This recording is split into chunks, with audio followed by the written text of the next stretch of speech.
Welcome to the Art of Badassery, where I explore what it takes to live life on your own terms, break free from the status quo, and unleash your inner badass. Whether you're a rebel at heart or simply seeking inspiration to step outside your comfort zone, this podcast is for you.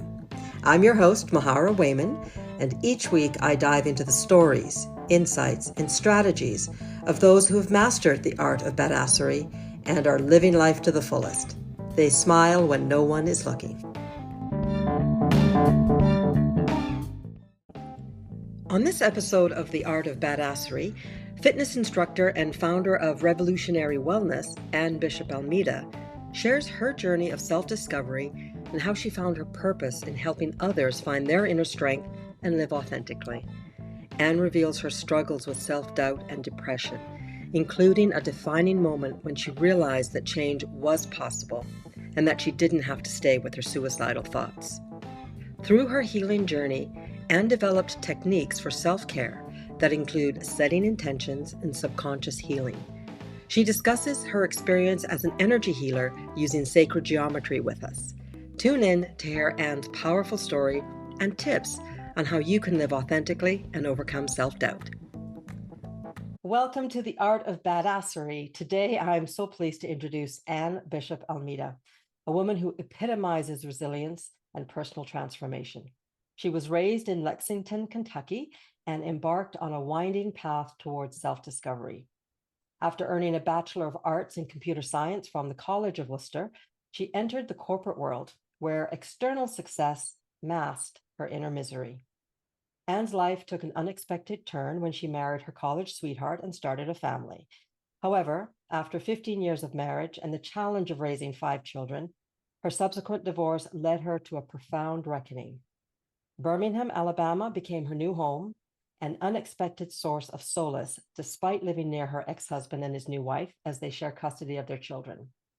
Anne grappled with self-doubt for decades, relying on external validation and others' happiness to define her own. But her journey of self-discovery revealed a powerful truth. A badass is someone unapologetically comfortable in their skin, unaffected by others' opinions. Today, as the founder and CEO of Revolutionary Wellness, Anne channels her experiences into empowering others to find their inner strength and live authentically. Join me as we explore Anne's story, delving into resilience, self-belief, and the art of embracing your inner badass. Prepare to be inspired, peeps, as we uncover valuable lessons and unlock our true potential. Anne, welcome. It is so nice to see you, and welcome to the program. Thank you so much. Thank you so much for having me. I'm thrilled to be here. Wonderful. So I said a lot about you, and I'm not going to talk anymore, except for Uh-oh. I would love to know if you can share with us a defining moment from your past. It may have been one that's already mentioned, but tell us about that moment when you went, wait a second, something's got to change. Well, I've had a lot of those moments. We'll start with one. I think we all have. After my divorce, I was in a very dark place. I was in a dark place in my head, and I was in another relationship with somebody who was, what I like to say, he was a dark soul, and it was I was very depressed, and I was suicidal, and it had gotten to a point where my depression was kind of taking over my day-to-day. And my brother passed away right before Christmas. And I remember thinking, my mom can't bury 2 kids in the same month. And that was kind of that defining moment of, I've got to find a way out. I've got to find a way to get to a place where I want to live the life that I'm creating. And that was, one big light bulb moment of wanting to get to the other side and kind of not settling for those thoughts that were just kind of the chatter in my head that had seemed to take over. And I would say the other defining moment was when I realized it's possible to change, that you don't have to stay with those thoughts in your head. I wasn't born that way. I always used to say I was born apologizing for taking up space, or I was born without a sense of direction, or I was born without this part of my brain. None of that's true. None of that is true. We are all born whole. We really are. It's just life happens along the way and makes us feel fractaled or mosaic, but that's the beauty of it all when it comes back together. So those two moments were massive for me. Um, so powerful. When let's go back to when you realized in the first instance that, Mhm. and I just want to say that my heart was just breaking for you when you realized that your mama couldn't bury two kids in 1 month. Mhm. Those that were around you at that time, were Mhm. you able to share with them what you were thinking, or did they see a change in you right away? No, I couldn't. I'd reached out for help medically, like in the Western medical world with a psychiatrist about 6 months prior to that. And I thought once I finally took that step to take medication, I kind of thought it would help overnight. And the thing is, it's a lot of trial and error. And this is nothing against my psychiatrist at the time, but he at one point when I was crying to him and I was like, you have to help me. Like, I need help. I need something. You have to help me. He told me I sounded like every other housewife in America and what was really the problem. And that was kind of, and I understand looking back, I'm not slighting him. I get it. I was just saying, please help. I wasn't giving him tangible things to go off of or to go with. But it was that moment, you know, I prayed my whole life for somebody to save me. And it was in that moment I realized I had to figure out how to save myself. And that's something that is very scary when you don't know how, when you really just, you don't know how. And so I started doing some more research. I saw one of my mentors on, I love the way the universe works. I saw one of my mentors on a morning show in a doctor's office. I never watched Good Morning America. I was working, full time, 60 hours a week at this point. And she was talking about the subconscious mind and that it's possible to change. And her father had attempted suicide. And so that was kind of how she started her life work to figure out how to change that chatter and how to change those thoughts. And I didn't want my kids to be in her shoes, And so just planting that seed that it is possible to change. And then I did a couple of things. I didn't have anybody that I could lean on. In the relationship I was in at the time, I was very isolated. It was an abusive relationship. And so he had isolated me from a lot of family and from friends. And, so it was really just me, and my kids were too young for me to lean, that's not what I wanted to do for them. But I did two things. While I knew I was going to have to figure it out, I was going to have to find a way to save myself, but I didn't know how.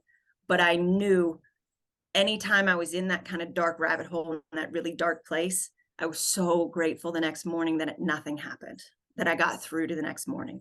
And it was that kind of gratitude. So it was like, okay, so I did what is called in the healing space a pattern interrupt. I had no idea that's what I was doing at the time. I had no idea this was like a thing. When I found out, I was like, oh, that's a thing. Like, I did a thing.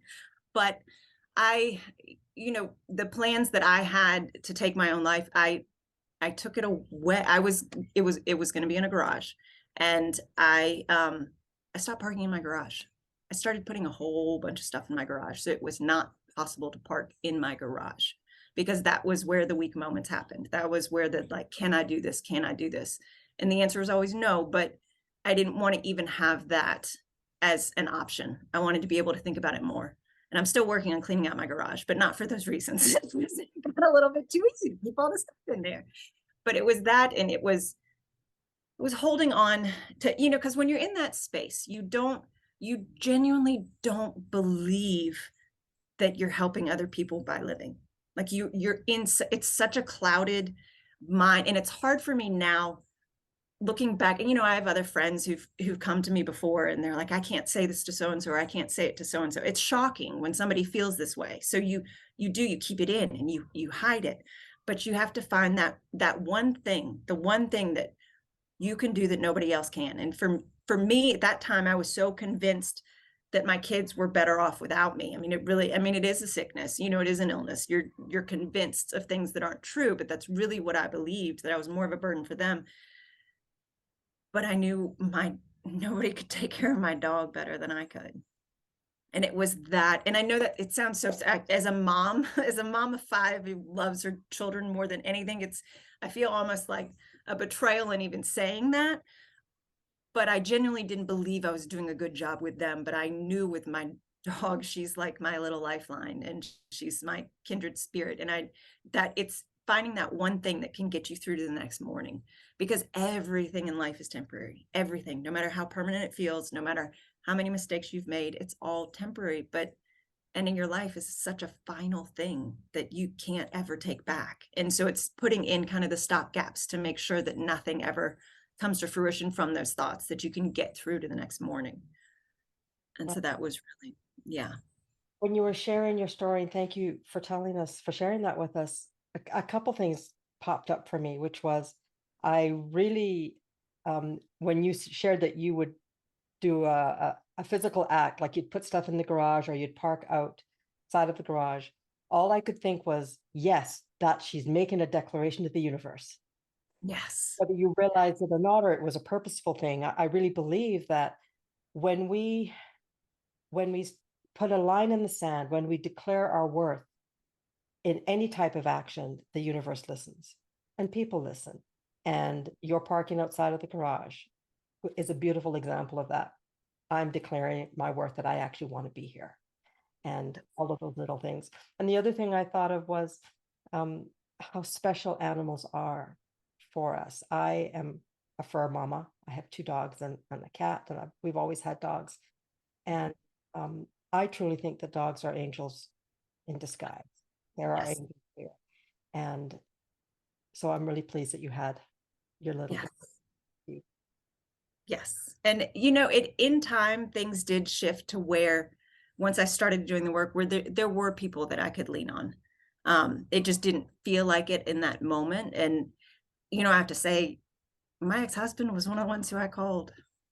And he's one of the ones who helped me the most. Like once we got back to a place where we were communicating again, like he was the one who I called, and I'm like, I can't do this. And he's like, you got to do this. You can do this, like, so it was a beautiful thing after being with somebody so long and then going through a divorce to be able to come back around just as the parents of these 5 amazing people, and be able to call on each other and be able to talk about things openly and be able to, it was a totally different level of our friendship that I'm so incredibly grateful for, because he absolutely, I mean, because he knows me, I mean, we were together a long time, so he knows me well. So being able to call on him, and really, it got to a point where all these people started, once I started to kind of open myself up and share a little bit more, people started rising to the occasion. And so before, when I said I didn't really have anyone, I felt like I didn't have anyone, but there were a lot more people than I realized. That's a really important distinction. And what I'm hearing, which I think is really beautiful, is as you went on this path of self-discovery, as you began to question and perhaps forgive yourself for buying into these misunderstandings, or to just question other people around you, your relationship started to change, because it seems like, you know, when you were the old version of you, the marriage fell apart, communication fell apart, and all of this, drama happened. As you became more closer to yourself, closer to your wholeness, to the happy, beautiful, centered person that you are today, some of that animosity may have just dissipated or just gone away. You guys found a way to actually be the friends that you perhaps were when you began your relationship. That Yeah. Yes, absolutely. And it was, the biggest catalyst for me was the subconscious mind, but it was also the energy work. I didn't know anything about energy work. I didn't know anything about the universe. I didn't know anything. I had no idea. And when I started learning these things, so like when I made that declaration to the universe, I had no idea anybody was listening to little old me. I didn't know the power that I had.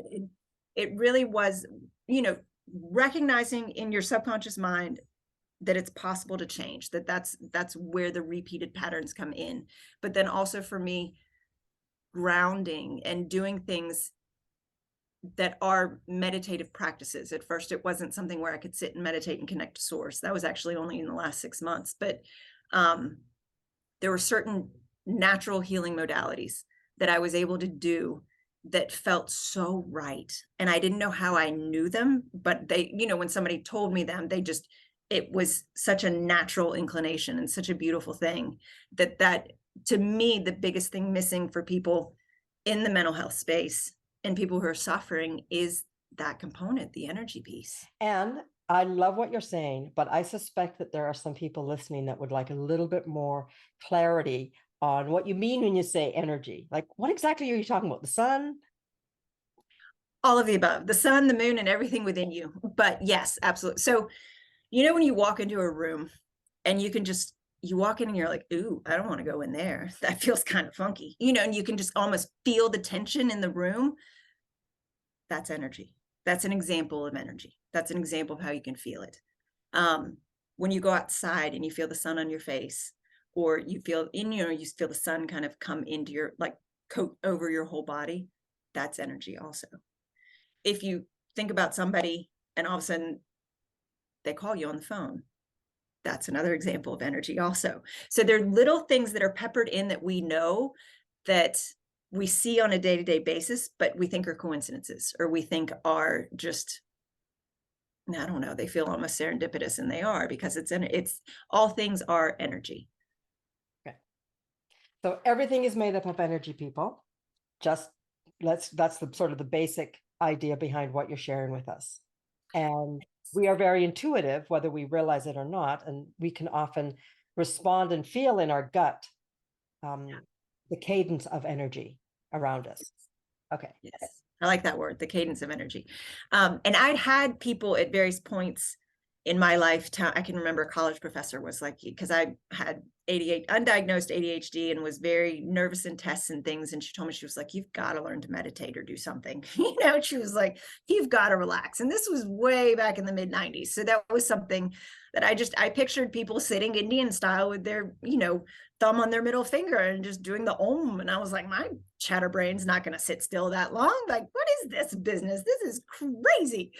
But I realized a lot of the things that I was doing on a day-to-day basis still had the same benefits. They were meditative. They were meditative practices.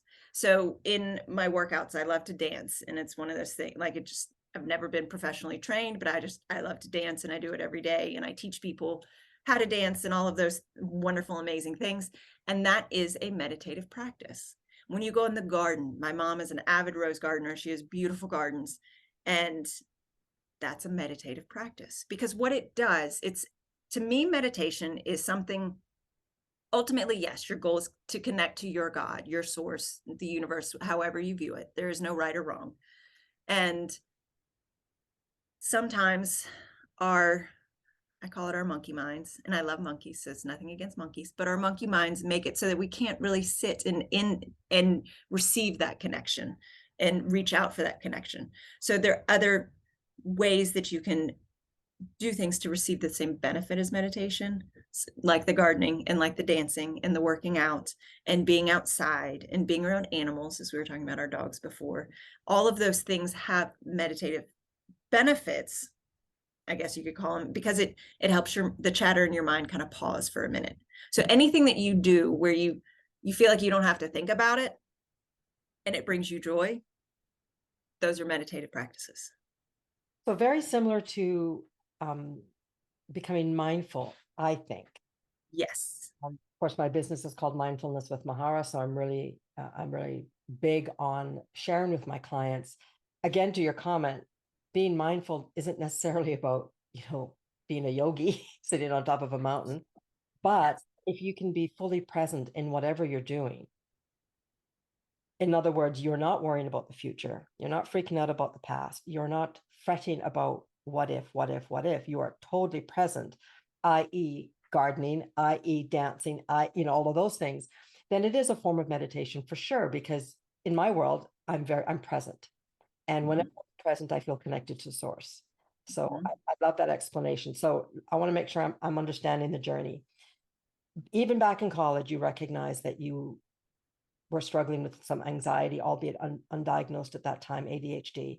And did you at that point take your professor up and look at traditional meditative practices, or did you just recognize that you were and had been doing some meditative things all along? No, at that point I kind of laughed and said that I couldn't possibly do that. To be totally honest, I love Dr. Byrne over at Wooster. She's retired now, but it planted that seed. It did plant the seed. And she had suggested yoga also. And once I graduated college, that is where I started taking and teaching yoga and Pilates. And that was it. And I would take people so this was amazing. At the end of my yoga class, I would take people on a bit of a meditative journey. And I didn't really know what I was doing. It was intuitive. I just would kind of guide them through something. And I never did it for myself. I could do it for them. And when I started learning more about energy work and learning from one of my mentors, becoming a healer, they walked me through that same meditation.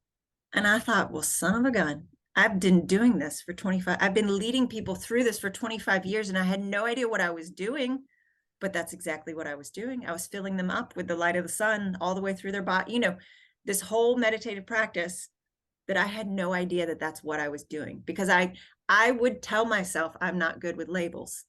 That was something that, so, we start to tell ourselves things, right? And I would say, because I never understood like societal rules growing up, I was like, well, why can't this person talk to this person? And why I just, it didn't make sense to me, because I really see every individual as their beautiful whole self. And so I didn't understand the rules. So I would tell myself I wasn't good with labels, or I would tell myself I wasn't good with these things. And this was all like the chatter in your head of what you're telling yourself. And so I would tell myself that I couldn't meditate, but I'd been doing it for 25 years. I'd been helping other people do it. I'd been walking them through a grounding meditation for 25 years, but I had no idea that that's what I was doing. And so that's kind of an example of how the answers really are within us. But we just have to trust ourselves enough to understand that what we're saying is valid and that what we're saying is right for us. So, what are you saying to yourself today? Oh my gosh, I love my life today. I love that's beautiful. That's beautiful. So, talk to us a bit about what you do today for a living. So today I help other people in so many ways. Their mind, body, spirit, all things. I am a fitness instructor. I'm actually developing my own app because I want people to just move their couches out of the way and dance in their living room like nobody's watching. That's my goal, because I do believe when you go into workouts and things with a heavier intention, with I have to do this because I have to lose this weight, it takes on a different spin. If you go in like, I'm going to go dance in my living room for 30 minutes and I'm going to sweat and I'm going to feel great, it has a totally different spin and a different outcome as well. So that's one of the side things that I'm working on. And I'll have mat-based flows in there as well. I've been teaching Pilates and mat-based things for, like I said, the better part of 25 years. And that's all those workouts I realized they're channeled. I don't plan any of them before I go in. I just pay attention to how my body wants to move and how other people in the room want to move. I always tell them to give me feedbacks. If they don't, we're going to keep going. So it's a very intuitive space. So that's a side project. And then I am a coach now, and I work with the subconscious mind and healing for others to find when you go back to that root. So this is a perfect example here. When you go back to the root of something, it's kind of like digging up the root of a tree. Like I feel like so often in therapy, we pull off different pieces of fruit and another branch just grows back in its place. So when you go back to the inception point and you shed a different light on it, when you have a different perspective, it shifts things. And so that shift is what makes the whole tree dissipate, or it makes it look a different way so you can understand things in a different perspective. And that's how you create new neural pathways in the mind. So in doing this work, and I'm kind of going off on a tangent, so I apologize. We'll come back around to the other piece of what I do. But in doing this work, I realized where my belief that suicide or ending my life would bring me relief. And it came from this is so crazy. So when I was about 12 years old, I can remember my parents had gone out and for the night, like for my dad's work or whatever, because they had to be very social. And I was one of those kids that was always so sensitive. Like everybody always told me I was so sensitive, because when other people hurt, I felt like I hurt too. And people would say, oh, you're just making it up, all those different things. So I would bottle it up. So I felt like I was kind of like I felt like any little thing was like dropping a Mento in a Sprite bottle. I was going to implode, And so I would get to that point. And so I learned at such a young age how to get it out. And I would watch a tearjerker movie. And that was kind of my release. Like that I would be allowed to, I would let myself cry and be upset if I was watching a movie because I was crying because of the movie. Well, the movie I always chose was this movie, Stealing Home. And it's a movie with Mark Harmon and Jodie Foster. And it's told mostly in flashbacks. And Jodie Foster is a babysitter who ends her life. And she leaves her ashes for the little boy, who is now an adult boy, played by Mark Harmon, to figure out where to spread her ashes. And he spreads them in the ocean. Like he goes through all the different flashbacks of memories and trying to figure out where she would feel most at peace. And he ends up spreading them in the ocean so that she can fly as high as she ever wanted to be. And so for me, that release, that was my comfort. That was how I found comfort in when watching that movie, because it would I called it the floodgates, and it was just like a night where I would just cry and I could get it out of my system and I'd be good for a couple weeks. And then, I'd start to feel it build up again. But that was where that was the inception point for me, was in that movie and in the relief I found in that movie. So it's not, I wasn't born that way. I wasn't born thinking there was some relief in that. And once I realized that was the inception point, I don't want to say that was the exact moment where I was like, okay, it's no longer an option, because that was probably a year after it was no longer an option. But finding that inception point gave me such a sense of peace to understand why I felt the way that I felt, and that it wasn't something, I wasn't born with a defect of thinking that this was an option. There was a reason why. There was an emotional attachment to the outcome. And you as a little girl, that's what made sense in the moment. Mm-hmm. Yes. Yes. I think, even with my clients, clarity is everything. And to your point, when you can get to the root, and sometimes it's as simple as, I'll ask a client, they'll share something with me that's happened in this moment, and that's causing them distress. And I'll say, have you ever felt like that before? Mm-hmm. And they'll go, yeah. And I go, well, let's think back when. And it's really amazing when we give ourselves permission, our inner wisdom, as you said earlier, we know our inner wisdom comes up. And there's always, and I've experienced it myself, there's always a beginning, there's always an incident. And when you can look at it through the eyes of a grown-up woman, as you are today, through the eyes of total love, like if we were to take away the judgment from that experience, what actually happened. I refer to it in my work as being like Columbo, just the facts. Like take away the story and just look at the facts. Oh, well, the facts are I was yelling like a banshee and my mother got upset. That's the fact. The story I told myself was I wasn't a good child because I got yelled at. I'm just pulling that out of the air. No, I love that though. That's such a good, yes, exactly. Yes.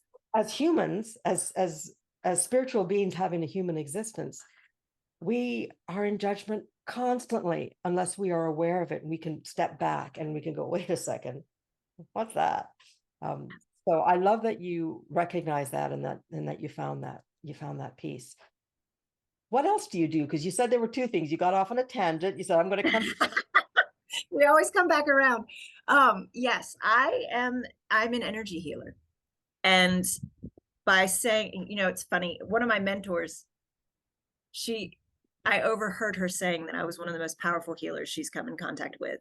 And in that moment, it was like, wow. She's like, you knew that. You weren't supposed to be listening. You should know this.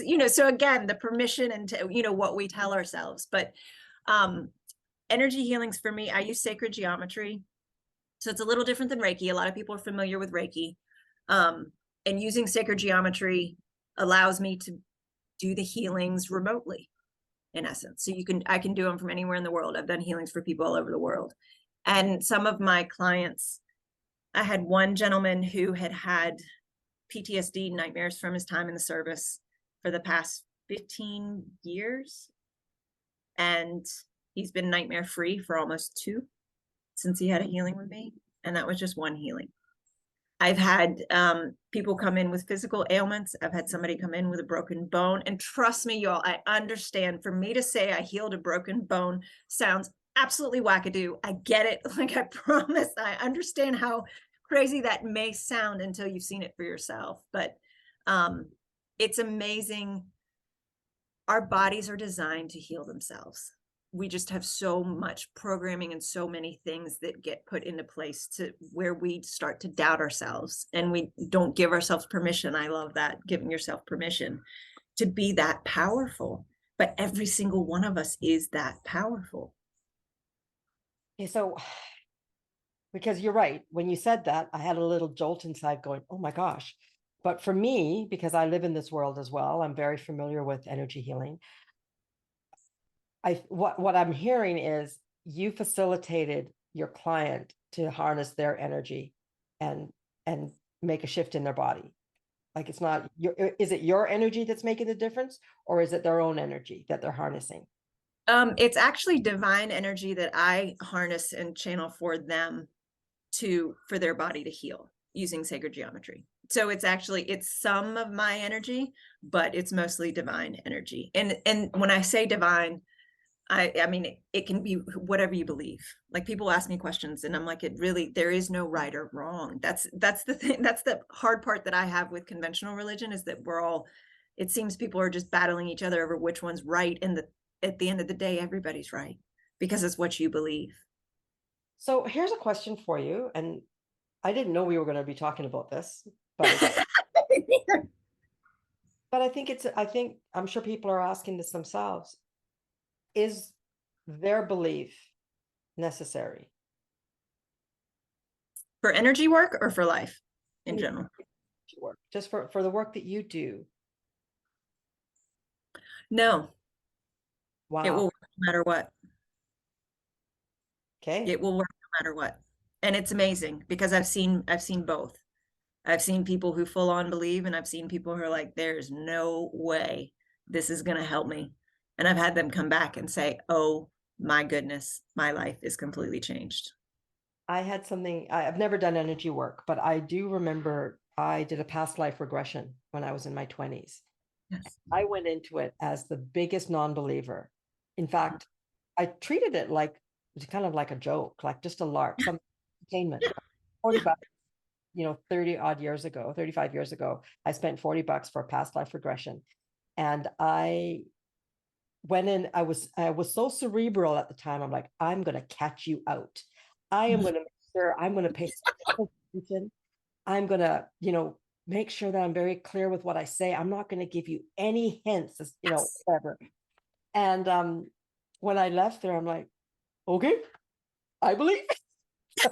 I believe now. Like, wow. And truthfully, I mean, I make light of it, but regardless of whether my memories are my memories, which is what she thinks. She didn't record it either. She said, I don't need to record this because I'm just helping you to remember something. And once you remember, you remember.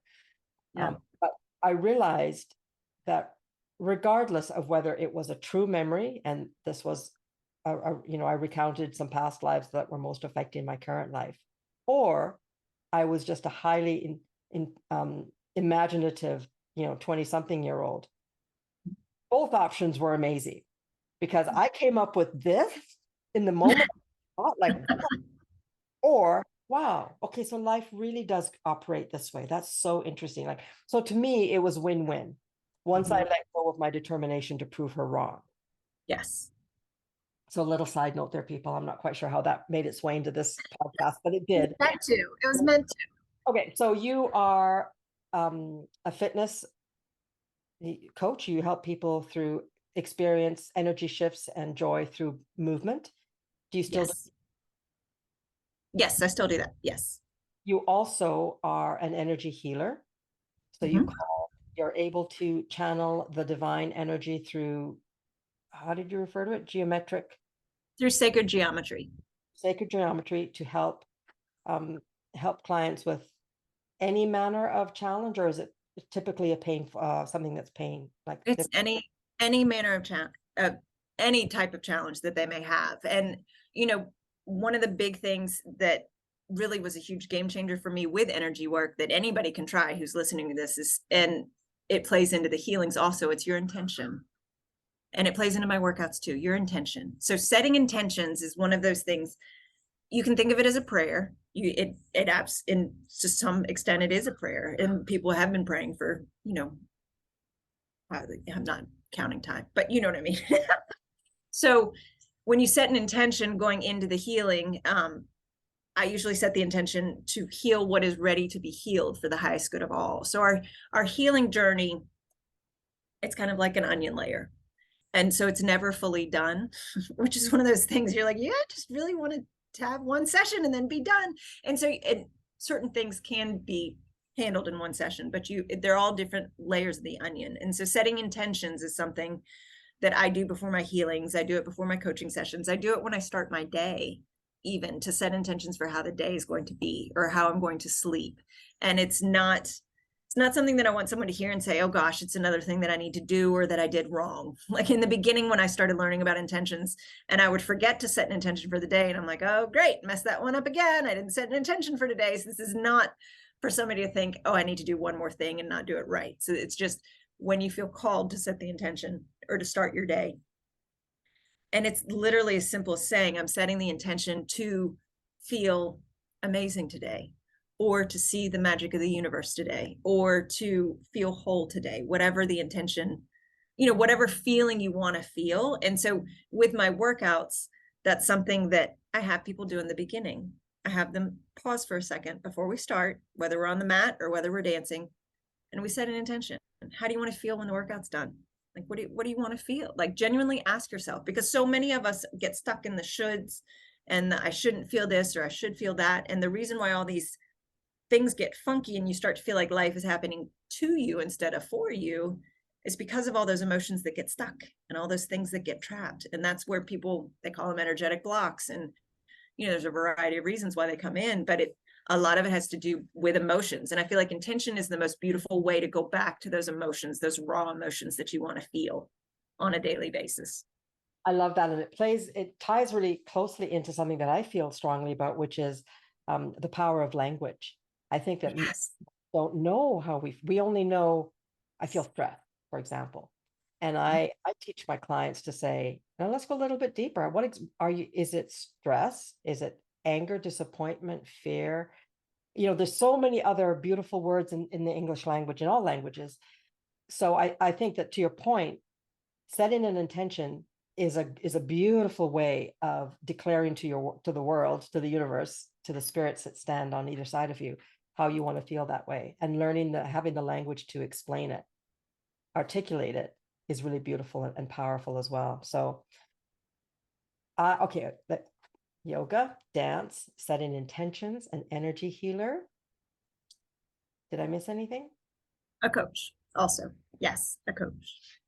Can you share with us one of the most beautiful aha realizations that you've had as a coach when you think of where you have been to where you are today? Oh my goodness. And this may make me cry, but like, it's when I wake up in my days now, if I had known even an nth of how I feel on a daily basis now was possible 5 years ago, it would have changed so much, because I felt so stuck. I felt so deep in my rabbit hole, and just even the idea that it was possible that I didn't have to live like that things could be better, or that I could feel like I'm in it's not even a control thing. It's just, it's feeling joy and it's feeling alive. Would you also say it's feeling connected? Oh yes, absolutely. I Absolutely. say that word because what you described and what I've experienced in my own life, um, as a mom, as a sister, as a wife, as a daughter, is when I am feeling at my lowest, I feel alone. Yes. When I am feeling my best, I feel connected. And as human beings, spiritual beings having a human existence, we want that. We come from connection. And I think as human beings, we are constantly searching for it. And I think we're in a time right now where, for lots of different reasons, so many of us are feeling disconnected. I'm the only one. We feel alone and we feel judged and all of these things, and for lots of reasons, which is why I'm so pleased to do the work that I do. I'm so pleased that you're doing the work that you do, because everybody matters. And, one of the things that I talk about quite a bit is the fact that, it's good to be badass. And the first step to being badass is recognizing that you matter. So I'm wondering, and can you share with us a couple things that you do to help you feel badass and authentic and happy in your skin? So our listeners can kind of go, okay, I can do that too. Yes. Okay. So this is the most simple thing that just absolutely works every time. I take a salt bath every day. You I do a, take a salt, I take a salt bath every day. what's a salt bath? It's a bath with some Epsom salts. Like literally go to Target, buy some Dr. Teal's soaking salts, and I take a salt bath every day. A salt bath will give you essentially an energetic cleanse. I did not know that. Yes. And if you don't have time to take a bath or you don't have a bathtub, stick your feet in it. Because a lot of what we absorb throughout the day, we take it to bed at night and then we don't sleep well. And then we carry that through with us to the next day. And so when you do the salt bath or you soak your feet and just set the intention that you want to release anything that is not for your highest good, and then refuel yourself with love. Should we do the salt bath at night in that case? Or does it I've have, had many a meltdown in a salt bath. When I was at my lower point, I can tell you a very cathartic cry in a salt bath, you feel so much better than just if you do it in your bed. So if you're in a low point and you need an extra comfort or a hug and you don't have one around you, go to the salt bath. But yes, at night is a good protocol. Music. Music's the other one. What are you listening to? That's a big, how does the music make you feel? Does it make you feel like dancing around your kitchen, or does it make you feel like you want to go cry and watch Netflix? Start paying attention to the things that are in your day-to-day life that may have become habits that feel good because they're familiar and they're comforting, but they may not be serving you so much. So I realized I had some songs that were kind of like trigger songs for me a few years ago, and they would take me right back to that sad place. And although it was wonderful to release the tears, it wasn't the type of sadness that I wanted to linger. And so I realized I had, look at kind of what you identify with different things, like how you identify those things. And getting outside, walking barefoot in the grass. I had one person who's like, I'm allergic to grass. And I'm like, all right, well, we're not going to walk barefoot in the grass then. So it doesn't mean that it's for everybody, but walking barefoot in your grass, just when you're having a moment, if you just need to just take yourself outside and get your feet barefoot in the grass. And the last one, so this was the biggest game changer for me. And I have a lot of clients who do this, and it's kind of more of a proactive thing than a reactive thing. You can use it reactively, but it's a little bit more proactive. And it's called square breathing. So it's essentially breathing in your nose for 3 counts, 5 counts. The number of counts doesn't matter so much, like don't focus on that too much, but breathing in through your nose, holding your breath at the top for the same count. So if you breathe in for 3, hold at the top for 3, exhale out your mouth for 3, and then hold for 3. So you see how it kind of makes a square. And that essentially resets your nervous system. So you do that just 3 to 5 times, whatever intuitively feels right. And this is a way for me to introduce kind of our own self-power to people who really are like, they've never heard of energy work. They're not really into coaching. They don't really need to help, but yet they're coming to me for help, but they really don't know what to do. So it's like, it's that bridge moment. And I had someone do it, and he called me the next day. He's like, I feel like my computer, I just rebooted it after being on for a week, and I feel so much better. He's like, I don't understand. That was so simple. And it sounds so simple, but it really is so powerful. And so what I'll have people do, and I did this in the beginning, was I would set an alarm on my phone. And I would say, breathe, Levy. And that brings me to another thing, how you talk to yourself. Like, what do you call yourself? Like I used to say all kinds of mean things to myself in my head. And I realized for the people that I love, I would call them lovey, or I would call them honey, or I would call them whatever. And so I realized I wasn't calling myself that. And that shift really changed things. So in my alarms on my phone, I would say, go outside and breathe, lovey. Just take a pause. And it wasn't a reminder like, oh, you haven't done this, you're late for this. But it was a reminder that was for me. And I was like coming back in to give myself a hug and just do it, not because anything was going wrong, but just to feel kind of in that moment and anchor me back in that moment. And I've had clients do this. And one of them, he was so funny. He's like, I was running around Costco and all of a sudden my phone started going off and I didn't know what was going on. And then I look at my phone and it was like, breathe, lovey, because I set the alarms on the phone for him. And he was like, oh yeah, none of this is that important. And he just kind of felt himself kind of wash into the, into the floor below him. So there are ways that don't have to cost a lot of money, that don't have to make you feel uncomfortable, that you will feel a difference right from the get-go the first time you do it. Oh, so good. I love all this juicy goodness. And what I'm hearing, and I hope the listeners are hearing as well, is that when we slow down, take a breath, recognize how amazing we are, and have some gratitude, have lots of gratitude for everything in our life, it does make an energetic shift. We do feel better for it. And to your point, this isn't about spending a lot of money and looking outside for the fix. This is really about slowing down and looking inside. Yes, Epsom salt is an outside thing, and it put it in your bath, and it really can affect the energy and pull some, toxic energy out of you. And if nothing else, it's fun to have a bath, like bubble baths, and those are great.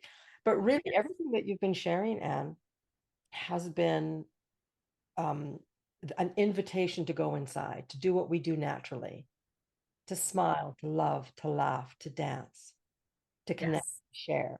Those are all really simple, beautiful reminders that we are spiritual beings having a human existence. And this too can pass. Having a thought doesn't make it a fact. It's a thought. That doesn't It's make the weight we give it. It's the weight we give it, and that was kind of a big thing for me when I realized, because I did go to therapy and I loved my therapist. She was wonderful, but I felt like I was just feeding the problems instead of going more towards the solutions. Because there at the level of fact, there wasn't a solution that she could give me. It wasn't that. But I think to your point, the answers are within, but we're taught so often that we don't have the answers, that we have to seek them elsewhere. And really, when you dial back in, everything that you need yourself is within you. And that's what, as a coach, my role is just to kind of help you find that and help you navigate and feel that trust within yourself and that belief in yourself. Beautiful, beautiful. So proud of the work that you're doing, and so excited to hear more about it. Thank you so much for joining me today. But before we sign off, what's something that nobody knows about you, or most people don't know about you, that they would be surprised to know? Oh, well, you said that in the intro. Most people don't realize I have a computer science degree. People, like, literally people who met me now, like in the last 3 or 4 years, and then they find out I have a degree in computers and that I worked in the accounting industry for 25 years. And it literally has stopped people in their tracks, because now I mean, I paint and I draw and I take care of my kids and I coach people, so things that I do now are not very geared towards the left brain. And that was my world for so long. So that, yes, you can have multiple facets of your brain in use at the same time. I love it. I love it. I'm surprised too. I would never have guessed that. So it was a bit of a surprise to me as well. Can you share with the listeners how they can contact you? Of course, guys, in the show notes, you'll have all of the links to connect with her. But Anne, what's the best way for people to reach out and spend some time with you? You can reach out to me through my website, which is www.revolutionarywellness.love, or you can reach out to me on Instagram, which is my full name, Anne Bishop Almeida. on Instagram. You can shoot me a message over there. But it is the biggest thing that I want people to understand is that it doesn't matter where you are. It doesn't matter what you've done, what you haven't done. If you have any inkling in you that wants to feel better in your days, it's possible. It is 100% possible. No, you're not stuck. You're exactly where you're supposed to be. 100% possible. And I want everyone to take away that Anne is, as you can well imagine and believe, she is badass. And it's not because she has a computer degree.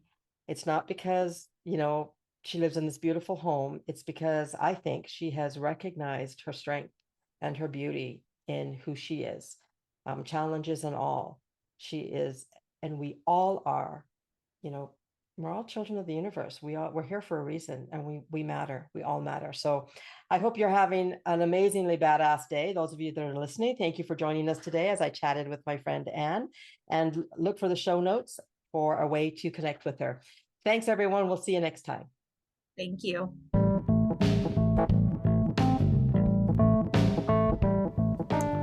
Thank you for tuning in to The Art of Badassery. I hope you enjoyed today's episode and gained valuable insights to help unleash your inner badass.